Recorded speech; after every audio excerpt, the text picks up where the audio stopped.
Bonjour à toutes et bonjour à tous. Merci de regarder cette visio du Snadeos CFTC consacrée au sujet des proches aidants. Je suis Benoît Volkov, président du Snadeos et sous-directeur de la CEPAM de la Savoie. À mes côtés, Anne. Donc, Anne Ogmar, je suis pour cette négociation sur les proches aidants, chef de file pour ce point. Et je suis également trésorière du SNADEOS et j'étais donc sous-directeur pour la caisse primaire de Tours sur toutes les ressources. Et donc, tout ce qui était RH, paye, plus informatique, logistique et tout ça, mais donc au cœur de la situation. Alors, au cours de cette visio, nous allons vous présenter les résultats de l'enquête proches aidants que nous avons lancée auprès des agents de direction au printemps dernier, avant le démarrage de la négociation du prochain accord aidant à Lucans. Et vous verrez qu'à la fois, on va vous présenter les résultats de cette enquête, on va vous détailler aussi les propositions que le SNADEOS fera à l'occasion de cette négociation. Et puis, on vous informera déjà du démarrage de cette négociation qui a déjà eu lieu depuis le 2 septembre. Ce sera l'occasion après de vous présenter d'ailleurs aussi le nouveau site internet du SNADEOS. Alors, en préambule, avant de regarder plus détaillé les résultats de l'enquête, pourquoi est-ce que le SNADEO CFTC s'est intéressé à ce sujet du proche aidant? Alors, la question de la conciliation vie personnelle et vie professionnelle est un enjeu majeur pour le bien-être au travail, auquel le SNADEO CFTC est profondément attaché. Il est important de limiter au maximum les impacts négatifs que les aléas de la vie personnelle ou familiale peuvent avoir sur la vie professionnelle et l'évolution professionnelle. De la même façon, il est également important que les contraintes professionnelles, notamment inhérentes à la fonction d'agent de direction, ne nuisent pas à la nécessaire souplesse et portent préjudice à la vie personnelle. Question des aidants est une question qui devient de plus en plus importante. Vous le verrez lors de cette étude, et les agents de direction ne sont pas étrangers à cela. Ils sont concernés avec une particularité. Ils disposent certes d'une autonomie dans leur organisation du travail, et on pourrait penser que cela est un élément facilitateur. Mais en même temps, les exigences et les contraintes de leur fonction nuisent à la souplesse et je dirais à la liberté qu'ils peuvent avoir pour s'occuper d'un proche aidant, qu'il s'agisse d'un parent qui vieillit, d'un enfant qui est en situation de handicap ou d'un conjoint qui est malade.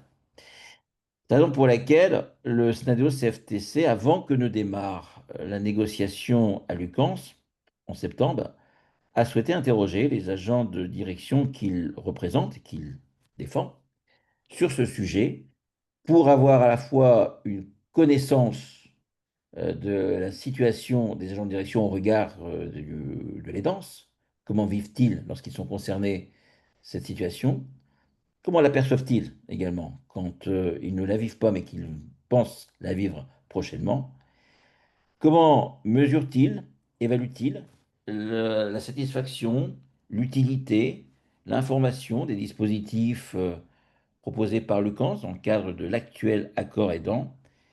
Et comment évalue-t-il également la pertinence des propositions que le SNADEO CFTC pourra formuler lors de cette négociation? Ce sont tous ces points que nous allons voir ensemble à l'occasion de cette restitution. Alors, tout d'abord, quelques chiffres sur cette enquête qui a duré de mi-mai à mi-juillet pendant 65 jours, 90 questions qui étaient posées, qui étaient variables selon la situation des répondants. Une enquête et c'est la donnée de base, il faut savoir que d'ici 5 ans, un salarié sur 4 sera concerné par la situation de l'aidance. Cette enquête, en tout cas, lancée auprès des agents de direction, est suffisamment représentative pour qu'on puisse, en tout cas, en tirer un certain nombre d'enseignements, puisque c'est presque un agent de direction sur 10, vous voyez, 170 agents de direction qui ont répondu à cette enquête. Je laisse Anne nous présenter le profil des répondants. Tout à fait. Alors, en l'occurrence, c'est d'autant plus représentatif que l'ensemble des branches, la nature des caisses et la nature des missions auxquelles les agents de direction qui ont répondu appartiennent sont représentatifs du fonctionnement de la sécurité sociale.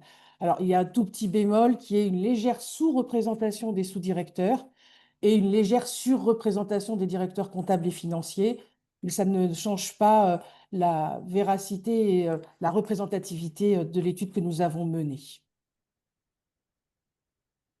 Donc, évidemment, pas évidemment, non, mais les ADD répondants sont majoritairement en couple et très majoritairement parents. Et on voit, tu peux avancer, que par contre, il y en a déjà 36% qui se considèrent comme aidants. Alors, on peut considérer peut-être que parmi les répondants, ils sont un peu plus surreprésentés parce que très, très présents et très investis forcément sur cette situation. Néanmoins, on est déjà au-delà des 25% attendus. Et c'est un point important. Ça veut dire que vous vous reconnaissez déjà avec une plus grande capacité peut-être que la population générale en situation d'aidance. Alors, sur les aidés en situation de proche aidant, ça représente grosso modo une soixantaine de nos répondants, hein. La majorité d'entre eux gèrent, et par bonheur pour eux, une seule personne, mais près d'un tiers en gère deux, voire quatre.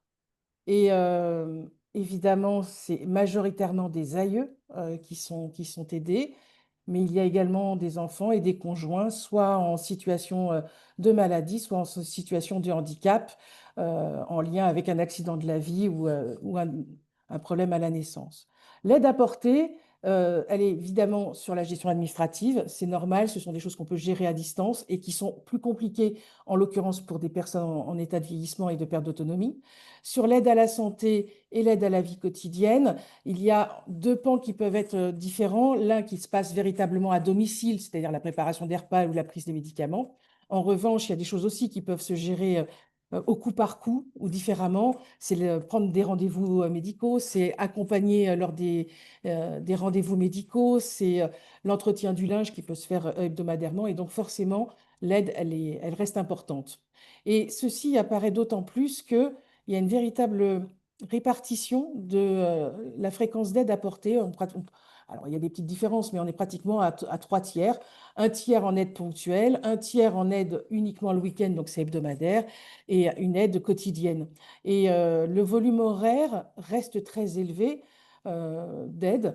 On est à plus d'une heure largement pour l'aide quotidienne et ça peut aller jusqu'à plus de 3 heures quand même pour 11% de ceux qui donnent une aide quotidienne. Et lorsque l'aide est ponctuelle, elle est aussi au-delà d'une heure et elle est aussi très importante en plus de 3 heures. Et ceci est en plus euh, du temps qu'il faut pour se rendre chez l'aidé.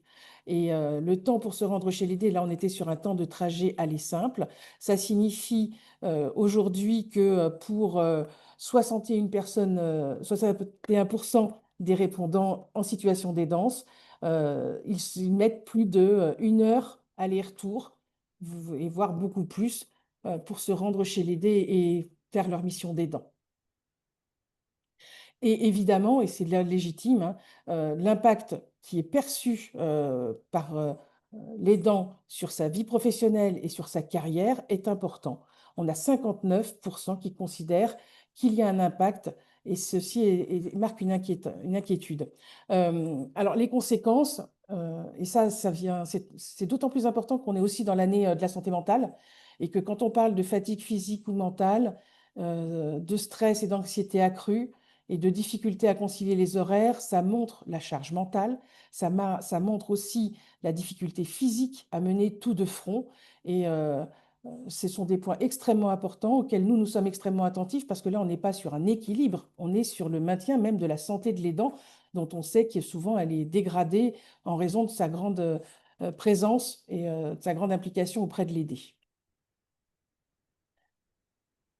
Et par contre, cette inquiétude vient donc elle est exprimée aussi par les ADD non aidants, n'est-ce pas, Benoît? Oui, tout à fait. Vous avez vu effectivement que on a deux tiers des ADD qui ne sont pas encore aidants, mais c'est pas pour autant qu'ils ne s'intéressent pas au sujet. Euh, 9 ADD sur 10 se sentent concernés par ce sujet. et voient que dans un plus ou moins proche avenir, ils seront concernés par l'aide d'un proche. Alors, quelle aide? Bah, on a à peu près les mêmes chiffres, hein, principalement un aïeul, donc ça peut être un parent, un grand-parent, mais éventuellement aussi un conjoint.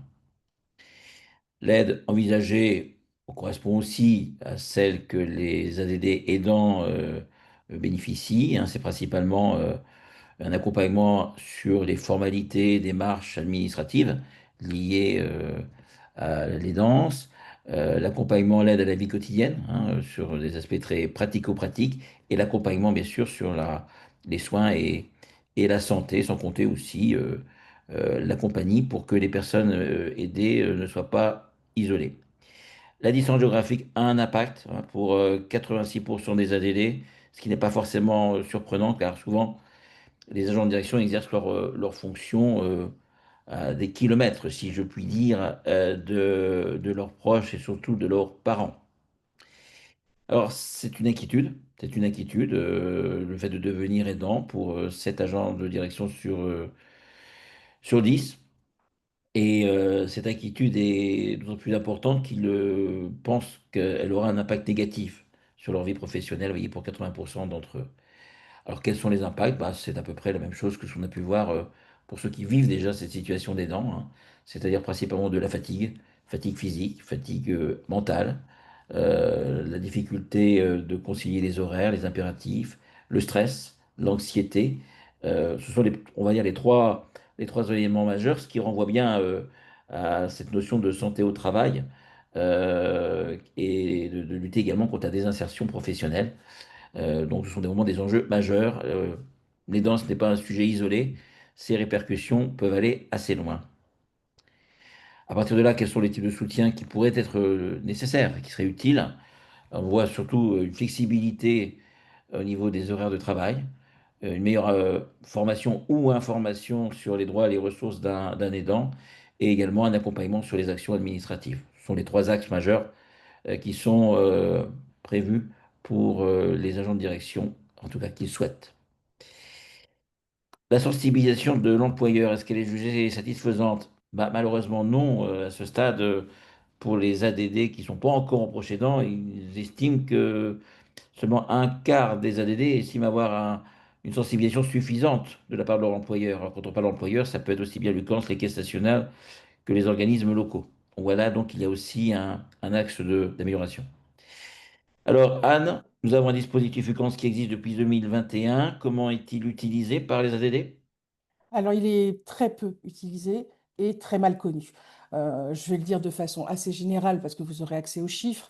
En fait, il y a un véritable déficit de communication et de connaissance de l'ensemble du dispositif. Quand il est connu, c'est de manière très large, mais avec aucun niveau de finesse permettant de répondre à ce qu'il offre. Euh, et tu peux changer de slide.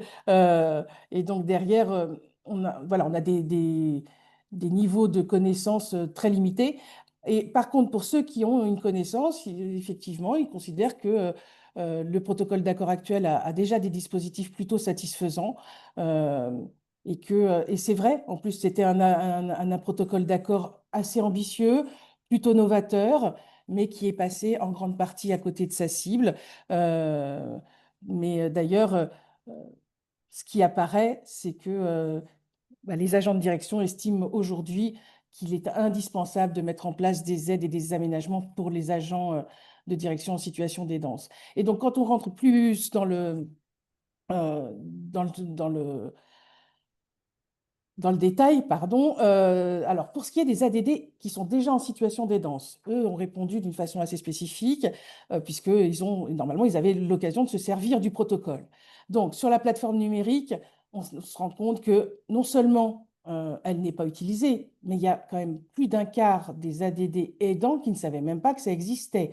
Donc là, des gens qui recherchent des informations avaient recours potentiel à la plateforme n'ont pas pu le faire parce qu'ils ignoraient son existence. De même pour la cellule d'écoute, alors là, c'est 35% qui ignoraient son existence et on peut peut-être le regretter parce que la rare personne ou les quelques rares qui l'ont utilisé l'ont trouvé utile. Donc c'est vraiment dommage parce qu'a priori, c'était un service intéressant. Sur l'autodiagnostic, là, on est passé complètement à côté de la cible. Je vous explique, l'autodiagnostic, c'est ce qui permet de prendre conscience du fait qu'on est aidant. Or, là, on a interviewé les ADD aidants, donc ils connaissent déjà leur situation, qui n'ont donc pas besoin de faire cet autodiagnostic, ils le savent déjà. Or, les personnes qui auraient pu être intéressées ou pour lesquelles il y a une difficulté à se rendre compte qu'on est devenu aidant. Parce que l'aidance, elle est différente du coup de main familial ou amical qu'on rend. Le coup de main, il est ponctuel, très ponctuel, c'est un moment, voilà. L'aidance, c'est rentrer dans un fonctionnement avec son proche, quelle que soit la nature de la relation, qui est d'une autre nature. On fait à la place d'eux. On, on apporte une aide concrète, immédiate, liée à une perte d'autonomie. Donc c'est vraiment quelque chose de particulier et c'est très dur pour un parent de penser qu'il est en mode aidance de son enfant parce qu'il considère juste rendre le rôle de parent, enfin tenir son rôle, et de même pour un enfant qui s'occupe de ses parents et qui pense bah, c'est juste la juste nature des choses et du rendu, et non. Et derrière, bah, on se retrouve avec une utilisation du panier de services qui n'est pas très bonne. Et là, c'est d'autant plus dommage que les gens donc, y avaient légitimement accès, puisqu'ils sont déjà aidants, et qu'il y en a 45%, près de la moitié, qui ne savaient pas que ça existait. Et l'autre moitié ne savait pas, enfin, ne l'a pas utilisé parce que ça ne correspondait pas à ses besoins. Et ça, c'est particulièrement dommage. Ça veut dire que ça passe à côté, là aussi, des besoins des aidants et que ça n'a pas été suffisamment pensé. Alors aujourd'hui, les heures utilisées dans le cadre du panier, c'est du jardinage, de l'aide à domicile, ce genre de choses. Mais quand on y réfléchit bien et quand on regarde, ce sont des choses qui avaient été mises en place avant même d'avoir recours à l'aidance pure. Donc bon, c'est un mieux, mais c'est pas suffisant. Et puis, alors, quand on voit les services proposés, on était sur une satisfaction de 3,5. Par contre, dès lors qu'on les utilise, la qualité n'est pas au rendez-vous. On est à 2,8. Et ça, c'est quelque chose de très important parce que ça signifie que les recours que nous avons à des personnels extérieurs euh, bah, est de plus en plus compliqué. On n'arrive pas à trouver du personnel, donc parfois on y a droit, on essaye, on fait la démarche, mais on n'aura pas de personnel en face.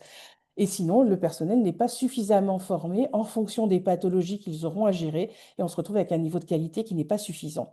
Alors après, on est passé sur le service de panier, dans le panier pour voir lesquels étaient les moins utiles a priori pour les ADD aidants et on revoit, c'est l'heure du jardinage, c'est le bilan ergothérapeute, on est vraiment là-dessus parce que ce sont des choses qui sont déjà gérées par, ou en avance ou par d'autres institutions.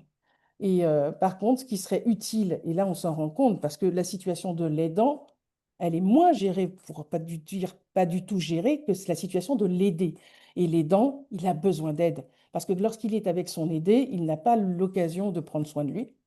Il perd du temps pour la gestion de ses propres affaires et c'est pour ça que tout à fait légitime que les ADD aidants aient répondu l'heure d'aide à domicile, la prise en charge d'une aide psychologique et de consultation paramédicale pour l'aidant, car oui, il y a besoin d'aide de cette nature. Enfin, il existe dans le protocole actuel un complément de rémunération possible pour les aidants en lien avec les congés proches aidants, etc. Et en fait, 93% l'ignoraient. C'est euh, c'est vraiment, c'est vraiment très, très regrettable. Voilà. Ensuite, sur les aménagements de temps et d'horaire de travail, dont on voit que c'est quelque chose de très attendu hein, dans ce qui a été énoncé en disant, voilà, c'est quelque chose de compliqué de concilier vie pro, vie perso et le temps, eh bien, euh, les gens ne savent pas que c'était disponible. On a 74% qui ne savaient pas qu'ils pouvaient bénéficier d'un aménagement de temps sur les agents de direction.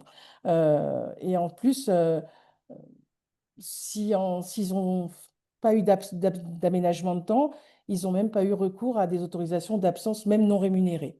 Bon, on a vraiment un travail à faire en communication, en information, pour que les droits ouverts soient utilisés. Parce qu'en fait, le protocole d'accord actuel, il n'est pas mauvais, mais par contre, il est sous-utilisé de façon notable.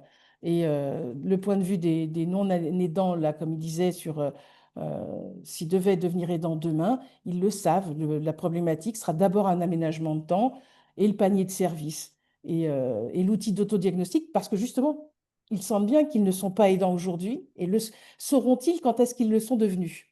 C'est ça la vraie question. Et puis la retraite progressive, parce qu'on a un certain nombre d'AD qui s'occupent ou qui va s'occuper de ces aïeux et qui seront eux-mêmes dans un âge plus avancé aussi et qui se disent bah, la retraite progressive pourrait avoir un intérêt pour gérer les danses. Et donc, pour les paniers de services existants et à venir, on est sur les mêmes principes pour les non-aidants que pour les aidants. Ils ont bien perçu, même si c'est avec des différences de poids, mais en l'occurrence, ce sont les mêmes thématiques qui ressortent. De même pour les services non, qui seraient a priori peu utiles. Il y a une même lecture qui est faite, quelle que soit la situation, face à l'aidance. Euh, et donc là, bah, tout ça nous a permis d'évoquer des propositions que nous avions imaginées de notre côté, mais que nous voulions vous soumettre pour voir leur pertinence à regard de vos besoins. Et là, c'est Benoît qui vous les présente. Merci Yann. Effectivement, à partir donc de propositions que nous avons travaillées, nous avons voulu voir si elles répondaient aux besoins des agents de direction, qui soient actuellement proches aidants ou susceptibles de le devenir. Alors ces propositions, on peut les résumer en trois axes principaux. Tout d'abord, donner plus de temps disponible pour les agents de direction pour pouvoir s'occuper de leurs proches. Deuxièmement, disposer également d'aménagements dans leurs conditions de travail, dans leur temps de travail, pour mieux concilier les impératifs de l'aidance avec leur vie professionnelle. Et puis trois, disposer d'un accompagnement financier pour que le fait d'aider un proche ne se traduise pas par un appauvrissement, une diminution de revenus, voire une certaine forme de précarité. Alors, le premier axe de proposition porte a pour objectif de donner plus de disponibilité, je dirais, adaptée pour pouvoir gérer les charges liées à l'aidance. Alors, ce qu'il faut voir, c'est que sur le sujet de l'aidant, il n'y a pas un type d'aidant ou un type d'aide. Il y a plusieurs situations qui sont différentes selon les publics et selon les durées, je dirais presque selon la gravité. C'est pas la même chose d'aider un grand-père, une grand-mère, un parent en voie de vieillissement, voire en fin de vie. C'est pas la même chose d'aider d'accompagner un enfant qui est en situation de handicap, hein, depuis la naissance, voilà, jusqu'à j'allais dire son autonomie. Et c'est pas la même chose aussi de devoir gérer la situation d'un conjoint, par exemple, qui serait malade ou accidenté. Donc, à chaque besoin doit correspondre des dispositifs adaptés. Concernant le temps, comment donner du temps? Eh bien, tout d'abord, et c'est notre idée, hein, force, vous le verrez dans nos propositions, on s'appuie déjà sur ce qui existe de façon responsable. Il ne s'agit pas de demander, excusez-moi, la lune. On est soucieux des budgets, on est soucieux des possibilités, et il faut donc être réaliste. On peut utiliser déjà des dispositifs existants. Nous avons les comptes épargne-temps. Le compte épargne-temps peut peut-être être adapté à la situation de l'aidant, avec la création ou une version d'un compte épargne-temps aidant, on pourrait appeler ça le CETA, qui serait fléché et qui permettrait effectivement aux agents de direction de se constituer bah, une épargne de temps qu'ils pourront utiliser pour mieux aider leurs proches. On voit que cette proposition recueille l'assentiment de 8 ADD sur 10. Comment serait-elle alimentée? Elle serait alimentée par des jours de congé hors le congé principal, des jours RTT, la transformation d'éléments de rémunération, que ce soit les primes d'intéressement ou le 13e ou 14e mois. On voit que ces idées reçoivent un grand satisfecit de la part des gens de direction. Ce qu'il faut voir la différence, vous pourrez me dire, on a déjà un CET, mais les comptes épargne-temps actuels sont des comptes qui sont plafonnés. Là, il s'agirait de le déplafonner. Et puis les comptes que nous avons actuellement, on ne peut pas prendre les jours d'entrée. Il faut attendre d'avoir cumulé un certain nombre de jours pour pouvoir l'utiliser. Là, il s'agirait quasiment de façon très souple. en journée, demi-journée, aider les premiers jours épargnés d'utiliser ce temps. Donc il s'agit vraiment de cette première proposition pour donner plus de disponibilité. La deuxième, ce serait d'octroyer aux agents de direction un droit au repos et qui serait garanti par l'employeur. Parce que utiliser ses RTT ou ses congés pour aider un proche, c'est tout sauf du repos. Et souvent, les gens en direction, à l'issue de ce congé, bah, rentrent dans leur organisme, si je puis dire, fatigués. On a bien vu d'ailleurs hein, que c'était un risque qui était largement développé. Donc là, l'idée serait quoi? Ce serait que, à hauteur de 10% du nombre de jours pris, les agents de direction puissent bénéficier d'une journée de repos, d'une journée de répit. Voilà. 10 jours de congé pris pour aider un proche et un jour octroyé pour récupérer, pour se reposer et revenir, si je puis dire, en pleine forme dans l'organisme. Ensuite, troisième proposition dans ce cadre de disponibilité, c'est de prévoir un congé aidant, en tout cas une autorisation d'absence. Hein. C'est pas pour parler un congé à prendre absolument, mais en tout cas une possibilité d'autorisation d'absence de 3 jours à l'image de ce qui existe pour le congé enfant malade. Cela est notamment très utile pour les démarches administratives qui se font pendant, si je puis dire, les heures de bureau. Là aussi, on voit que c'est une proposition qui est largement acceptée. Deuxième grand axe dans nos propositions, après le temps que l'on donne. Sans forcément donner du temps, on peut déjà tout simplement mieux aménager le temps de travail et les conditions de travail des proches aidants, donc des ADD. Comment? D'abord par la pratique du télétravail. Nous avons un accord télétravail. Les agents de direction peuvent y bénéficier, généralement dans le cadre d'un forfait, équivalent à 1 ou 2 jours par semaine. Euh, En grande majorité, on est sur 40 jours dans l'année hein, lorsque l'on bénéficie de ce genre de forfait. Là, l'idée, ça serait quoi? Ça serait bien sûr avec une prévenance et une organisation de permettre à des ADD de bénéficier d'un télétravail spécifique aidant pour faire face aux contraintes de cette situation. Alors, quelles seraient les pistes? Ce serait la possibilité de télétravailler depuis 2 adresses différentes, dont par exemple une adresse qui serait proche de la personne à aider. On voit que ça recueille 90% des suffrages. Ça serait aussi la possibilité peut-être de télétravailler au-delà simplement d'1 ou 2 journées, peut-être aller jusqu'à même 4, voire 5 jours sur une période bien définie, bien limitée. C'est aussi, bien sûr, de travailler dans d'autres sites de la sécurité sociale, pas forcément de la branche, et qui rapprocherait l'agent de direction de son proche, et puis de permettre des possibilités de télétravailler de façon très exceptionnelle, sur de très courtes durées, pour faire face aux besoins. Ces différentes pistes montrent bien que comme les situations des danses sont fort différentes, eh bien, les mesures que l'on peut prendre, les aménagements que l'on peut proposer peuvent aussi être de nature très divers. Dans le cadre de cet aménagement, hormis le télétravail, on peut, j'ai presque envie de dire, tout simplement prévoir en interne des aménagements d'horaire. Et là aussi, près de 90% des ADD y souscrivent. Alors, à quoi ressembleraient ces aménagements? Ça peut être, par exemple, et alors ça, c'est assez publicité, la semaine de travail sur 4 jours à temps plein. Éviter de devoir prendre un temps partiel, hein, qui est moins rémunérateur, et pouvoir effectivement travailler sur 4 jours pendant un certain laps de temps. C'est aussi avoir, on va dire, des aménagements d'horaires variables. Alors, les agents de direction ne pointent pas, mais c'est vrai que c'est compliqué de s'absenter pendant ce qu'on appellerait les plages fixes. Donc, de pouvoir en tout cas, au besoin, aménager les horaires. Et puis, le temps partiel, qui peut peut-être dans certains cas être aussi une solution d'aménagement pour mieux aider un proche. Il y a une idée force hein, derrière ça quand on parle de disponibilité, quand on parle d'aménagement du temps de travail, parce que d'aucuns pourraient nous dire oui, mais ça fait de l'absence. Sortons de ces œillères, l'absence, elle peut être physique, mais elle peut aussi être quelque part mentale.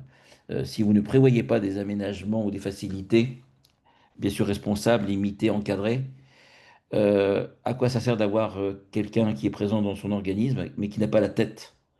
pleinement à 100% à son travail parce qu'il est préoccupé par la situation de son proche. Parfois, il vaut mieux donner quelques jours, quelques facilités d'aménagement pour que au moins la situation du proche aidant soit entre guillemets gérée et permettre ainsi à l'agent de direction d'être pleinement disponible dès qu'il revient.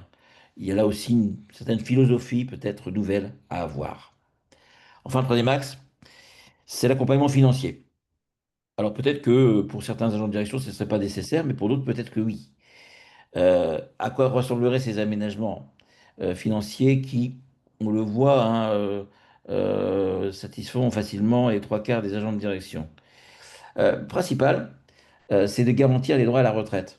Parce que notamment lorsque des agents de direction vont devoir prendre du temps partiel, c'est de garantir ce qui se fait déjà dans le cadre de certains accords RSE, une cotisation par l'employeur sur la base temps plein, pour ne pas effectivement pénaliser. Parce que la baisse de revenus, elle peut être directe, mais elle peut aussi avoir des effets sur le long terme dans le cadre de la retraite.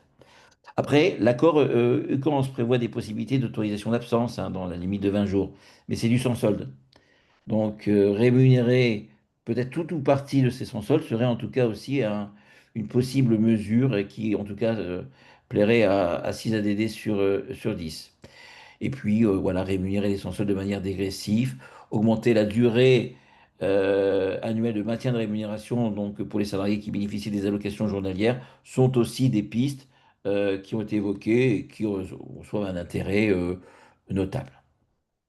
Enfin, dans le cadre du financement, pour cela, si on veut maintenir les rémunérations, les droits, nous avons voulu interroger les ADD sur la création d'une cotisation prévoyance. Alors, il ne s'agit pas de créer une cotisation supplémentaire. Les agents de direction, comme tous les salariés, bien sûr, souscrivent à des cotisations prévoyance avec la CAPSA comme l'employeur. L'idée serait peut-être de réaffecter une partie de cette cotisation au service de l'aidance pour pouvoir financer ces dispositifs de rémunération, de maintien de rémunération. Donc c'est une piste qui plaît aux deux tiers des agents de direction. Alors je laisse Anne nous présenter maintenant à la fois l'intégralité et puis le coût de ces propositions. Alors, en fait, on vous a présenté, on a soumis à vos votes, euh, à votre avis, lors de l'enquête, une partie des actions que nous avions en tête, des propositions que nous souhaitions faire, mais nous ne pouvions pas tout vous présenter. Sachez en tout cas, lorsque nous avons pensé l'ensemble de nos actions, nous l'avons fait de façon responsable, puisque bah, nous sommes en fonction, nous savons très bien comment fonctionnent les caisses et qu'aujourd'hui, l'argent, et encore moins en ce moment, n'est pas disponible. Donc il s'agissait de trouver des solutions qui aient un coût soit très limité, soit aucun coût parce que déjà pris en charge, parce que déjà préexistant. Mais par contre, ce sont des mesures qui ont une valeur et une valeur importante. Et c'est la raison pour laquelle on les fait. Et donc, je vais vous parler de deux mesures particulières, euh, puisque c'est des points importants. On évoquait, nous, l'idée de créer un fonds national de dons qui reprendrait les excédents de gestion administrative, de masse salariale, puisqu'il en reste toujours un petit peu dans une bonne gestion, euh, puisqu'on ne va jamais au 0 euro, ou enfin très rarement.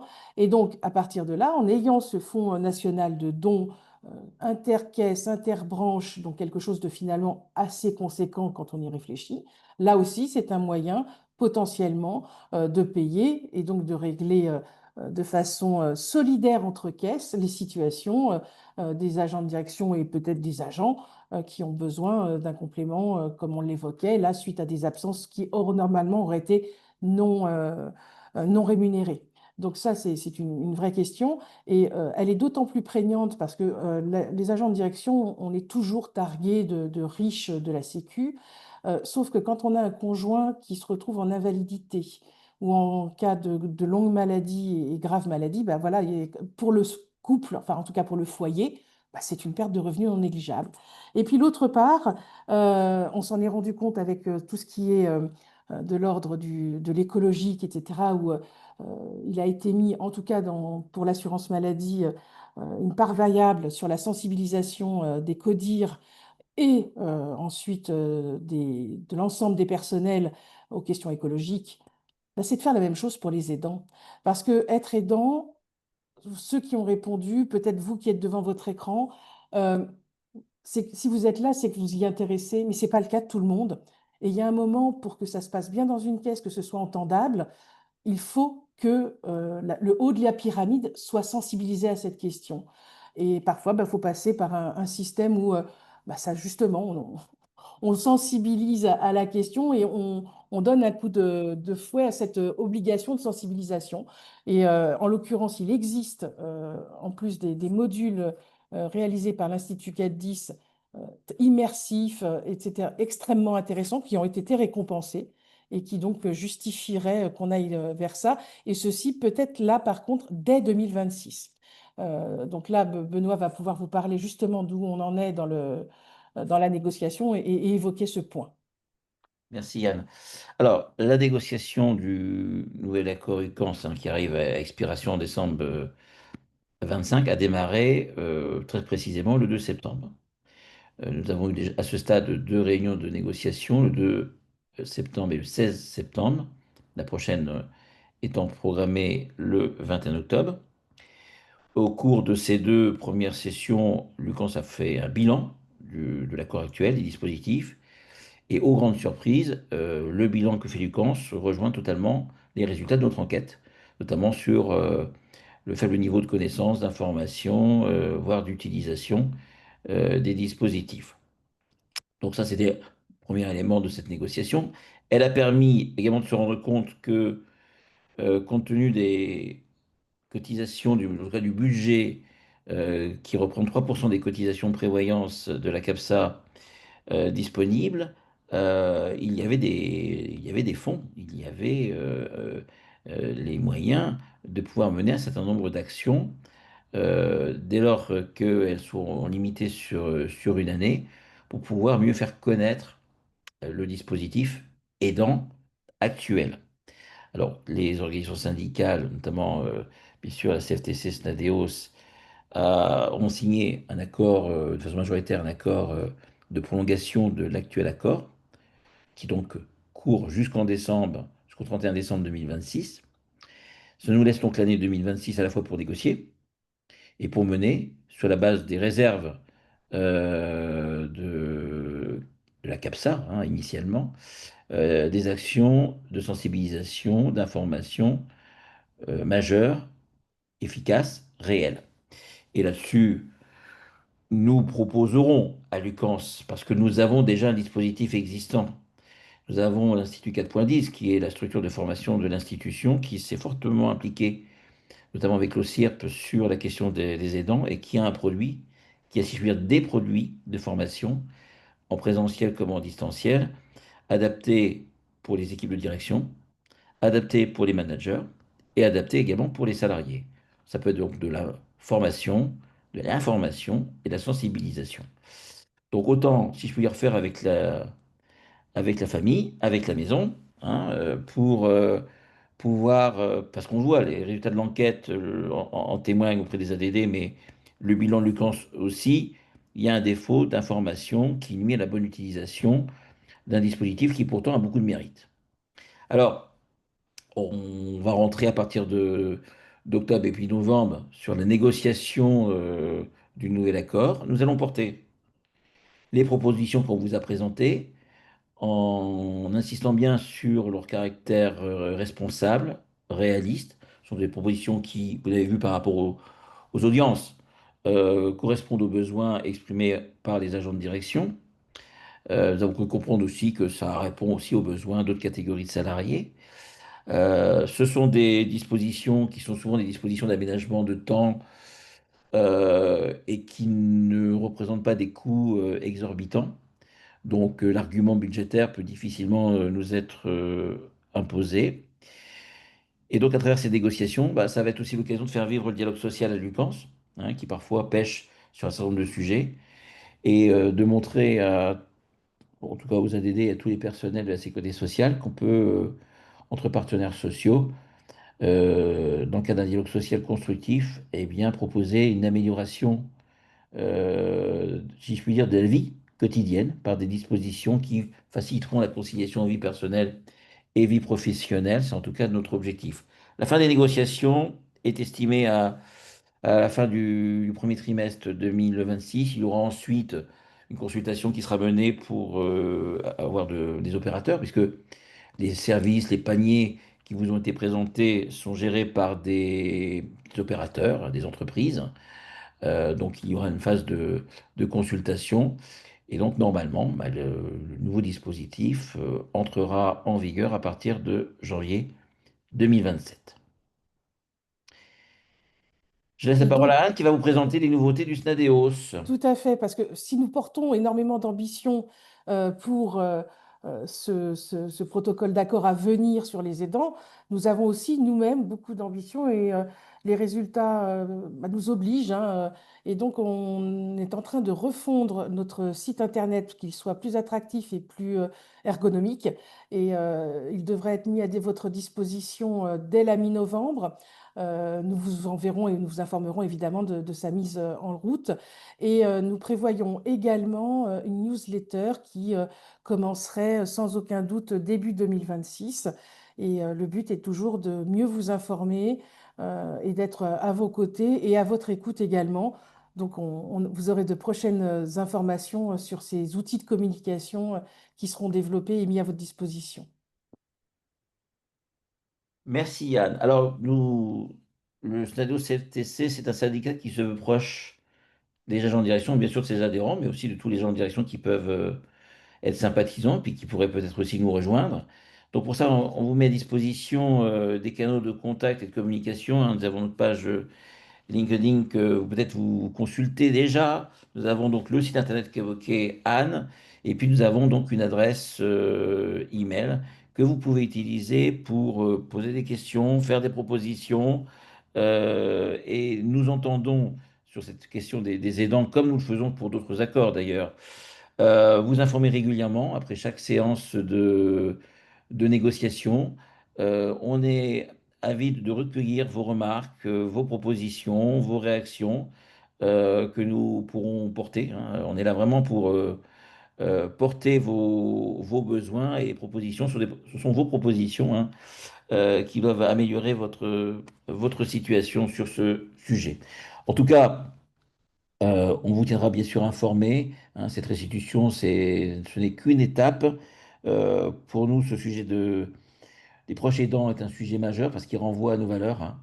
Là, on est sur de l'humain, on aide des proches, on est vraiment au cœur peut-être de notre ADN, hein, de syndicats humanistes. Parfois, on se demande à quoi peuvent servir les organisations syndicales. Bah là, on a peut-être un exemple en tout cas. Et puis de montrer avec Lucans, avec tous les employeurs, qu'on peut travailler sereinement, de façon constructive, avec un dialogue social adapté pour améliorer, dans le cadre de ce dispositif, un, un accord qui, quand on le compare avec ce qui existe dans d'autres branches professionnelles, est assez satisfaisant, a le mérite d'exister. C'était, on va dire, une première fois. Il y a quelques insuffisances, il y a aussi des réussites. Donc il faut conforter ce qui marche, améliorer ce qui marche moins bien, on va dire le peaufiner pour que cet accord, ce dispositif soit déjà utilisé, réponde aux besoins et apporte sa contribution à la nécessaire conciliation entre la vie personnelle et la vie professionnelle. Et à l'heure où on célèbre le 80e anniversaire de la sécurité sociale, conclure un accord qui aboutirait à cet objectif, bah, ce serait une concrétisation réelle de cette ambition, de ce que nous sommes et de ce que est notre institution. En tout cas, merci de votre attention. Vous voyez nos canaux de contact, n'hésitez pas à les utiliser, on est à votre disposition et on vous tiendra bien sûr informé de la suite. Anne Au et revoir à moi, nous tous, vous remercions et nous vous disons à bientôt. à bientôt.